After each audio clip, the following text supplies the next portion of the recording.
Morning folks, and welcome to today's episode titled Chamath, Palihapitiya, Lofty Ideals, Calculated Moves. And this is a very interesting story.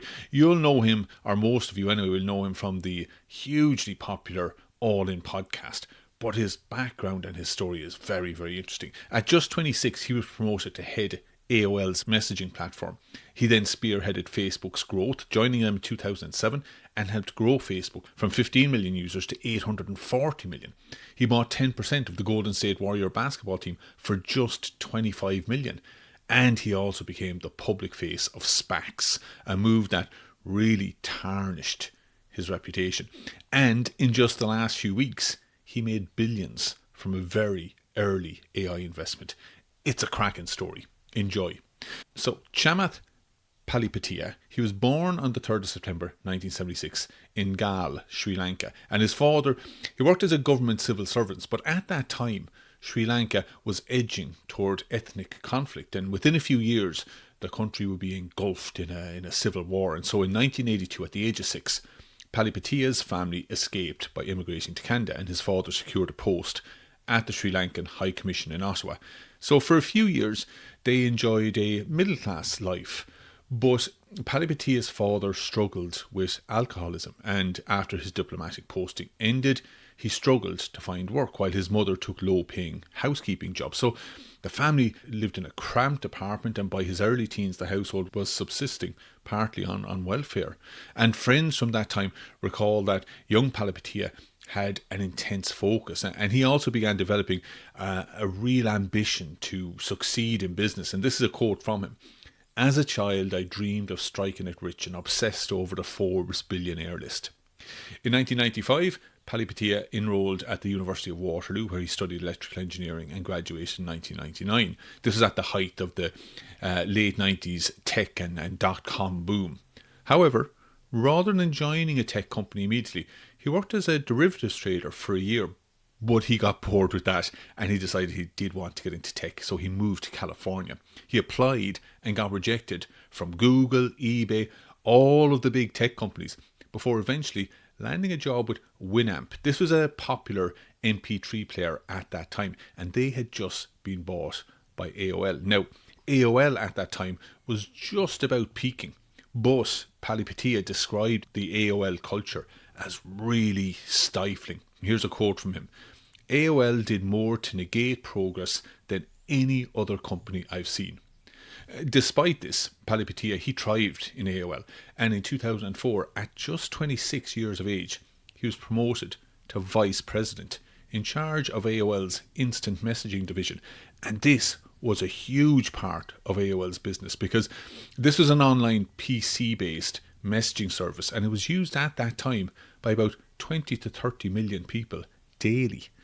Palihapitiya's management style was already forming. He was aggressive, data-driven, and unafraid to challenge conventional thinking. By late 2005, he'd gained a strong reputation within Silicon Valley, and so with AOL in decline by this stage, he joined Mayfield, a well-established venture capital firm. But he never really settled there, because he was looking for a more impactful operating challenge. And so just 1 year after joining Mayfield, he left and joined Facebook in early 2007, where he was tasked with user growth and monetization. And now, just to give you an idea of where Facebook was at this stage, it had around 15 million users. This is against MySpace, which had about 150 million. But Facebook had momentum. The site was way less cluttered than MySpace. Its original sign-ups came from colleges. They weren't teenagers. So overall, it was seen as a more premium type of social media experience. And so it was growing at a fast rate. For example, at the start of 2007, as I already said, they had about 15 million members. By April 2007, they had 20 million. And by November 2007, they had about 50 to 60 million users. So, of course, Facebook wanted to monetize this. And on November 6th, 2007, Facebook held its social advertising event in New York and announced a bundle of new ad-related products. There was Facebook ads. They're the targeted ads that anybody who advertised on Facebook would be familiar with. But they also had a second ad platform called Beacon, which Palihapitiya spearheaded. And Beacon was a disaster. I remember the controversy that it caused. So the way it worked was Beacon broadcasted users' online purchases to their Facebook feed by default. So holiday and surprise gifts were ruined. Users buying Christmas presents had those purchases broadcast to friends and family on their Facebook feed. In one widely cited case, and I remember this one really well, a woman discovered her boyfriend was planning to propose to her after Facebook published his ring purchase to his newsfeed. Users' movie rentals, including adult or embarrassing titles, were published publicly. Purchases related to weight loss products, health items, and self-help materials were published. So tens of thousands of people signed a petition. Protesters picketed outside Facebook's office. Zuckerberg intervened, apologised, and they scrapped Beacon. Now, at that time, Palihapitiya, he thought he was going to get fired. But I think it says something about his standing within Facebook, but also his belief in himself, that not only did he survive the Beacon failure, but he also managed to convince Zuckerberg to launch and let him lead a new dedicated growth team. And it has to be said, Palihapitiya did a fantastic job here. Now, it would be a huge exaggeration to say that all of Facebook's growth between 2007 and 2011 was solely down to Palihapitiya, because there were a lot of other factors that helped Facebook grow. Like compared to MySpace, it was much nimbler. It was able to test new features and pivot much faster. It was way more focused. And of course, MySpace was really, really badly run. Here's a quote from Sean Parker, the first president of Facebook. He's the guy who was played by Justin Timberlake in The Social Network. And he said, "MySpace is another case where a company just blew it. Facebook had no chance to win. The network effects for MySpace were so powerful. The only reason we won was because of the gross incompetence of MySpace, systematically over a period of many years." And I recommend listeners go back to an episode we have on MySpace to find out exactly how they blew it. But Palihapitiya has to get a lot of credit for helping Facebook grow at such a huge rate, because one of the most important changes during his time in charge of growth at Facebook was this shift in how the company measured growth. So big headline numbers like total registered users, they were no longer enough. The growth team, they came to believe that those numbers hid churn, and what really mattered was retention, and they found a clear pattern. New users who added around 7 to 10 friends within their first couple of weeks were far more likely to stick around long term. And that insight, it changed how Facebook was built.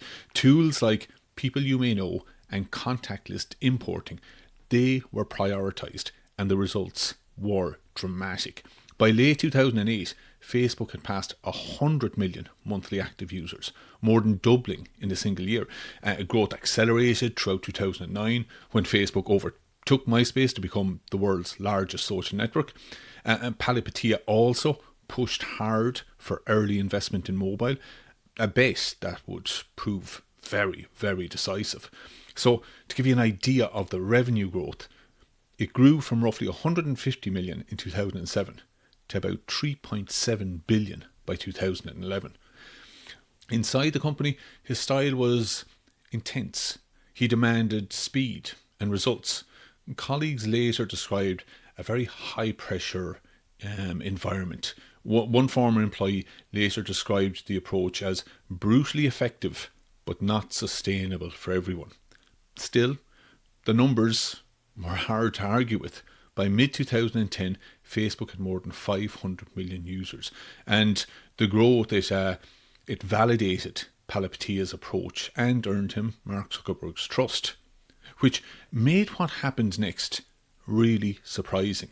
In mid-2011, at just 34 years old and at the very height of his powers really within Facebook, and with Facebook's IPO approaching, Palihapitiya resigned.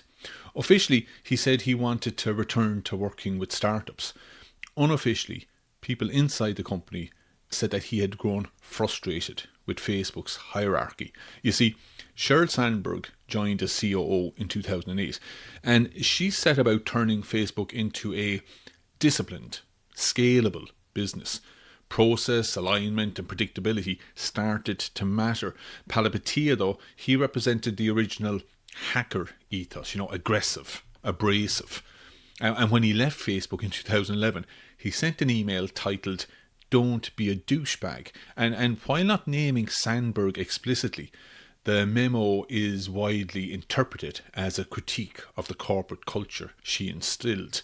He wrote, "It's not about the right to ripstick," and I had to look up ripstick, it's some sort of skateboard. So it's not about the right to ripstick or the quality of the candy bars, it's about winning.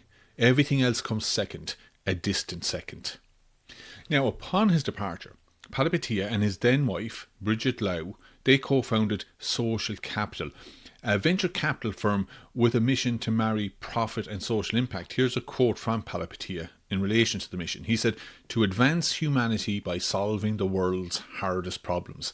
And to achieve this, his firm would focus on healthcare, education and financial services. It was a lofty ambition, and it definitely helped Palihapitiya get a load of press attention at that time. Social Capital's early performance was widely regarded as strong, driven by a handful of outside bets rather than a broad portfolio of wins. The firm's biggest win was an early $20 to $25 million investment in Slack, which was later sold to Salesforce for $27 billion. And Palihapitiya's firm got just under $3 billion, so a really good return on investment. Also in 2011, Palihapitiya bought a 10% stake in the Golden State Warriors basketball team for just $25 million. At the time, the Warriors were a kind of mid-tier franchise, valued at roughly $450 million. But over the next decade, the Warriors became this dynasty, winning 3 titles in the 2010s, and the franchise's value skyrocketed to over $5.6 billion. So Palihapitiya's $25 million investment grew into hundreds of millions when he later sold his stake in 2021 and 2023. And it reinforced his image as someone who could spot value early, not just in tech, but anywhere. And of course, it also helped him step into a new world, presenting himself as a sports owner with access to a different circle. But where was he getting all the money to start this VC and to invest in basketball? Well, simple, his Facebook shares. Because when Facebook went public in 2012, it's estimated that Palihapitiya made at least $100 million. Also around this time, we're talking 2012, 2013, when Bitcoin was trading at around $80, Palihapitiya began buying aggressively. At one point in 2013, he claimed to own approximately 5% of the entire outstanding Bitcoin float. Interestingly, his view of Bitcoin was different to that of the early true believers. Very pragmatic. He wasn't talking about freedom from the state or a new digital utopia. He saw Bitcoin as insurance. Something you hold on to in case the traditional financial system breaks or government devalues their currencies. Also, in 2014, he used 2,739 bitcoins to purchase a plot of land in Lake Tahoe. The coins, worth approximately $1.6 million at the time, would now be worth over $200 million at today's price, a transaction he later cited as his biggest financial regret. Although I'm sure, as we shall see, he probably has other financial regrets now. So getting back to his VC firm, by 2017 he became increasingly vocal about the inefficiencies of the venture capital model. He argued that this warm intro culture of traditional VCs, being introduced to an investor through a trusted mutual contact, that kind of thing, he felt that this was biased against outsiders and that data could predict startup success better than human intuition. And to prove this, Social Capital launched Capital as a Service, or CAAS. And the premise was that startups would upload their raw operating data, revenue, churn, user acquisition costs, into this proprietary analysis tool nicknamed the Magic 8 Ball. And if the metrics met the firm's algorithmic threshold, Social Capital would automatically generate a term sheet for up to $250,000, often without the founders even meeting a partner. But the model had some serious problems. First off, the data just wasn't comparable. Like, early stage startups all measure things differently. One company's idea of churn could mean something completely different to another's. Second, the best founders stayed away. The strongest startups still wanted traditional venture firms for advice, for credibility, for higher valuations. So as a result, social capital ended up attracting companies that had already been passed over elsewhere. So the quality of the deals suffered. And despite the obvious problems with this data-driven model, Palihapitiya was determined to continue down this route, and this led to huge disagreements with his other partners. And the first crack came in August 2017 when Mamoon Hamid, who was the firm's main rainmaker, he brought in the Slack deal, he left for Kleiner Perkins, and his exit was widely seen as a vote of no confidence in Palihapitiya's direction. And after that, the departures accelerated. And while all of this internal strife was going on, in November 2017, speaking on a panel at Stanford, Palihapitiya launched a blistering attack on social media and on Facebook in particular. And I quote, "We have created tools that are ripping apart the social fabric of how society works." And he described his guilt over his role in Facebook's growth. He talked about the dopamine-driven feedback loops destroying civil discourse. And then he went even further. He said, "I don't use that shit. My kids get no screen time whatsoever." Now, Facebook, of course, pushed back publicly, and under pressure, Palihapitiya appeared on CNBC in mid-December, where he partially walked back the comments. Personally, I don't see anything wrong with his comments at all.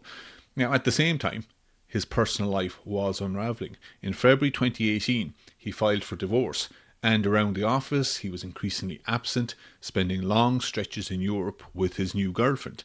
And so in September 2018, he sent a letter announcing that Social Capital would stop raising outside capital and would instead invest only Palihapitiya's own money. And in that letter, he attacked the venture capital industry itself, calling it a Ponzi scheme. That's a pretty pointed attack on VCs. And so just like his attack on Facebook, calling the VC industry a Ponzi scheme generated a lot of publicity for Palihapitiya.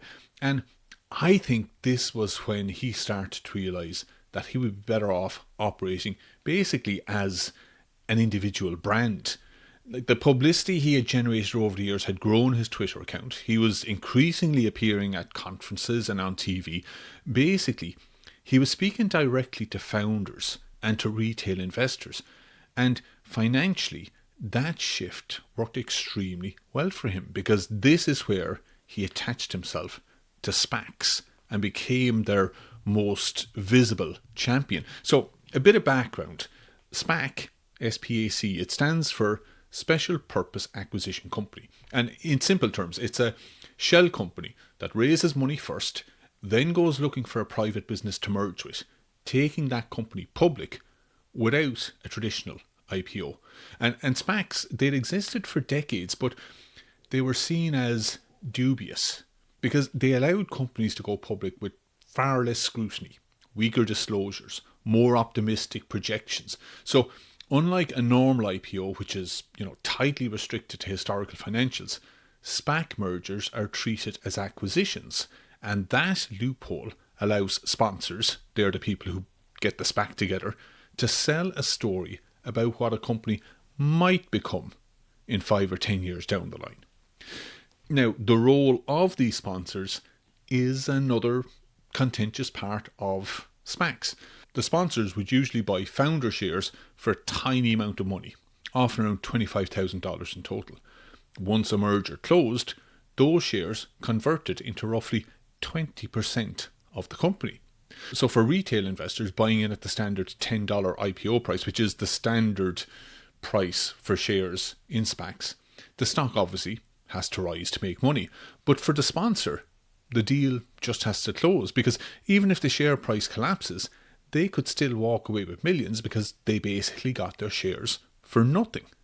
Now, SPACs took off between 2019 and 2021 because of a growing frustration in venture capital, because throughout the 2010s, companies stayed private longer. unicorns raised huge rounds of investments from the likes of SoftBank and sovereign wealth funds. We saw that with WeWork, and there was loads of other examples like Uber, etc. And this pushed IPOs further and further out. So retail investors were locked out of the most valuable phase of growth. And Palihapitiya, he spotted the gap and the opportunity. So he partnered with Ian Osborne. He's this low profile but extremely well connected British investor who runs a hedge fund called Sophia. And I'm definitely going to do an episode on Ian Osborne. I wasn't aware of him at all, but a very, very interesting guy. And together they believed they could create a premium SPAC. So they launched Social Capital Sophia Holding Core.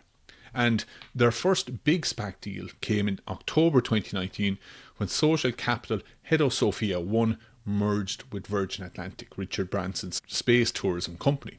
Now, Palihapitiya put in 100 million of his own money into this and became chairman. So in fairness, he had a lot of skin in the game. By February 2021, helped by Reddit's Wall Street Bets, the stock peaked at $63. Their next SPAC was Open Door, pitched as an Amazon of real estate and valued at $4.8 billion.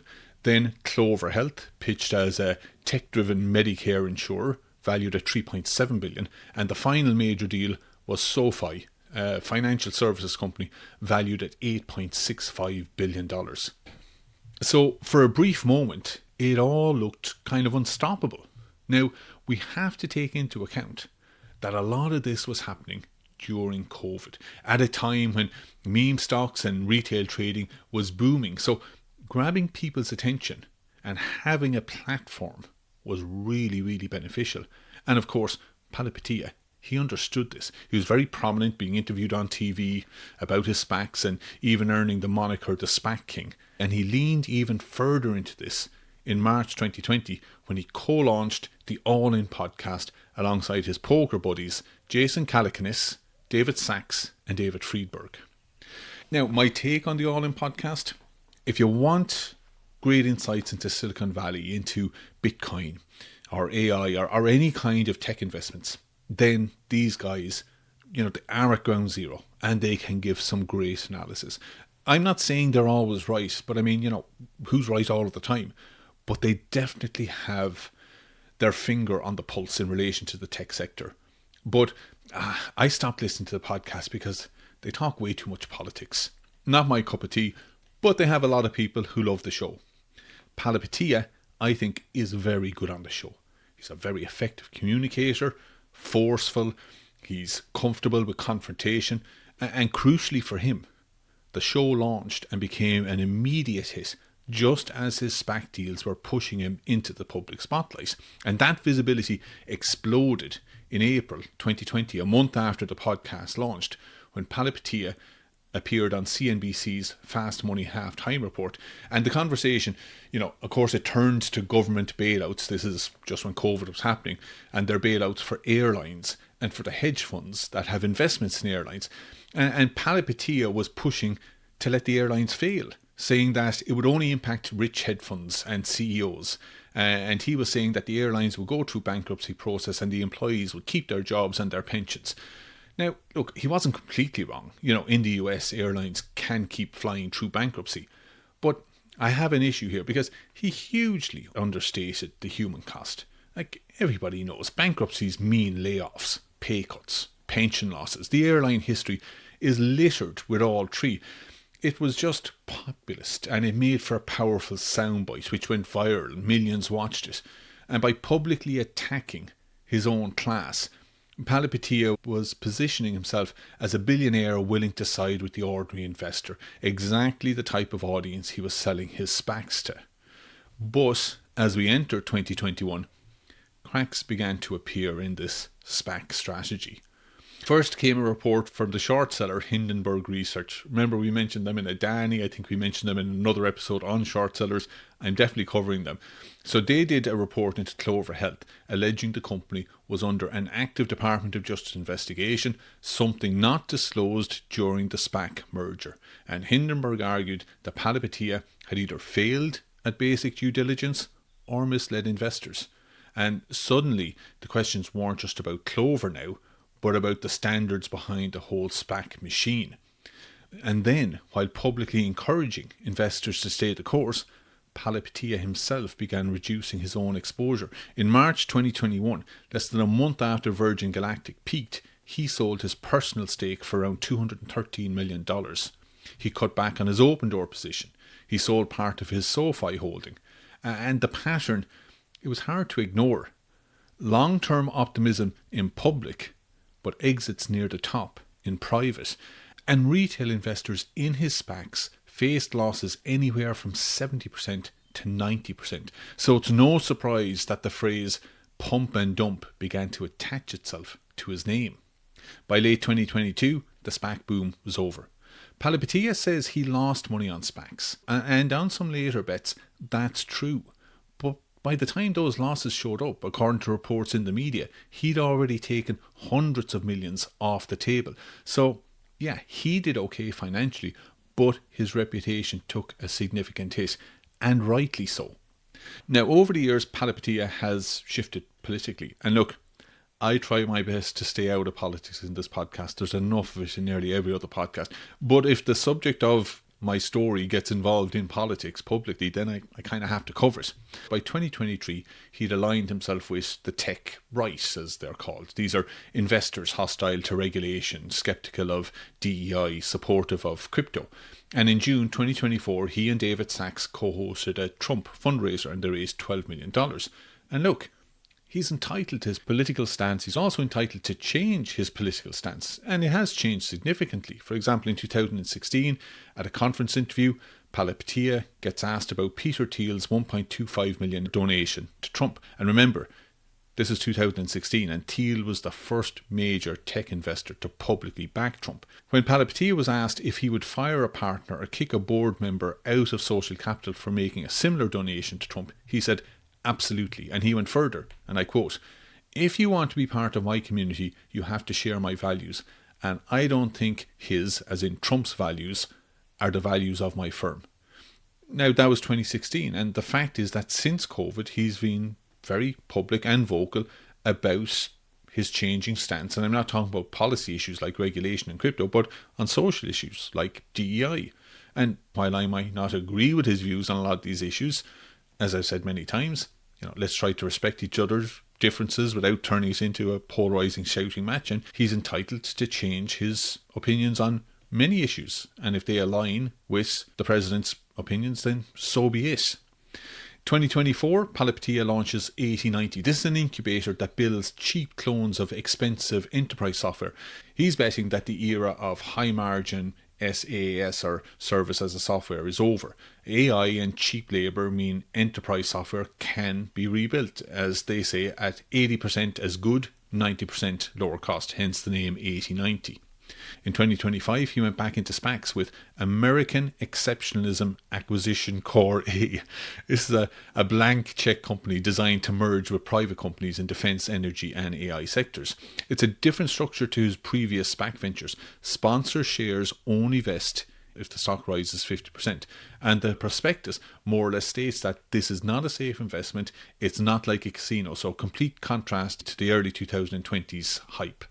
And also, he's had one very big recent win. In 2016, he invested, I think, initially 53 million and then an additional 10 million into a company called Groq, and that's GROQ. So Groq makes specialized AI chips that run AI models faster and more efficiently than traditional GPUs. And in December 2025, Nvidia bought Groq for $20 billion. Now, I don't know exactly what Palihapitiya made from this, but most estimates say that it'll add a few billion at least to his net worth, which stood at 1.2 billion before the Groq deal. So, what do I make of Palihapitiya? Well, he's very smart. He's very good at communicating. He's obviously good at investing. He's had some very big wins. He speaks with conviction. But he also espouses these lofty ideals, like how his VC firm was going to advance humanity by solving the world's hardest problems, or how his SPACs were going to democratize IPO for the small investor, or how he was different to other VC firms that he compared to Ponzi schemes. But the impression I get, and you can see it in his actions, is that a lot of what he says, all these lofty ideals, his controversial comments, I believe they're all very calculated and self-serving, and they have served him well. I don't believe there's a huge amount of real conviction behind much of what he says, despite the fact that he says it with so much conviction. But despite this, or maybe because of this, I still think he makes for a great business story. Anyway, that brings us to our listeners' emails, and this one comes from Mark in the UK, who would coincidentally love me to do an episode on David Sachs. And I hear you, Mark. Sachs is on my very lengthy list of potential episodes, and thanks so much for listening and for the suggestion. And remember, if you have any comments, any corrections, or any story that you'd like me to cover, email me at info@gbspod.com. All the best, folks.